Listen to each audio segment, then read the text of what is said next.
Sababooleen waliigala kan dhaabbileen daldalaa tokko yookaan daldalli tokko ittiin cufamuu danda'u yookaan kufuu danda'u maal fa'aadha?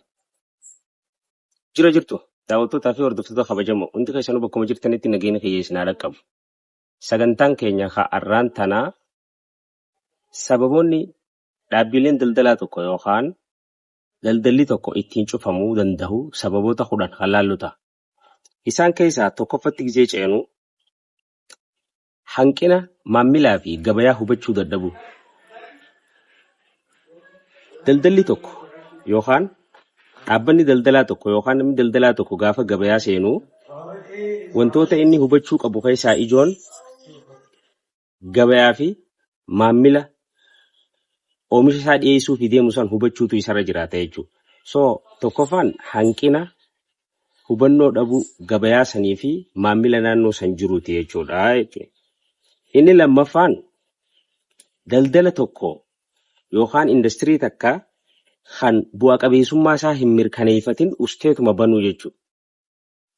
Yookaan roga bu'aa qabeessan ta'in keessatti daldala tokko banuu jechuudha. Daldala roga bu'aa qabeessan ta'an keessa jiru banuu jechuudha. Kuni osoo market researchiin godhin qorannaa gabayaa san osoo hin godhin akkanumatti lafaa kaatee daldala tokko kan silaa bu'aa qabeessummaan isaa hedduu gabbu'aa ta'e kaatee banuudha jechuudha inni lammaffaan. So kanaafuu wanni si barbaachisu maali? Dura qorannaa gabaa sirriitti beekuutu sirra jiraataa jechuudha. Inni sadaffaan failure to understand and communicate about what you selling. Waan gurguru jirtu kana yookaan waan gurguru jirtu kuni maal akka ta'e beekuu dadhabuu. Kuni maal jechuudha ni beektaa? Yeroo hunda bifa ifateen wanni ati define godhuu qabdu, wanni ati ibsuu qabdu maali vaaliyuun yookaan gatiin ati gabaatti dhiyeessuu deemtu. Wanni vaaliyuu qabu vaaliyuun isiisan maali wanni ati gabaatti dhiyeessuu deemtu kan jedhu sirriitti hubachuutu sirra jiraata. Gaafa san sirriitti hubattee maamila keetii fi gabayaa teetii fi waan dhiyeessite waan gurguruu deemtu sanii wajjin communication yookaan hariiroo gaariidhaa fi hubannaa gahaa qabaattanii jechuudha. Inni afraffaan hanqina faayinaansiiti. Hanqina faayinaansiiti.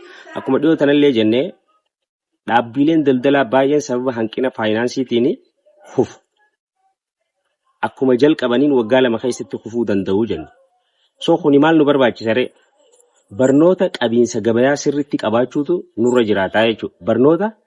Barnoota qabiinsa maallaqaa haala dhangala'insa cash flow yookaan haala adeemsa maallaqaa gabayaa keessatti jiru sirriitti beekuu fi bahii fi galii ta'e sirriitti hubachuutu sirra jiraataa jechuudha siigalee. Inni shanaffaan reactive attitude.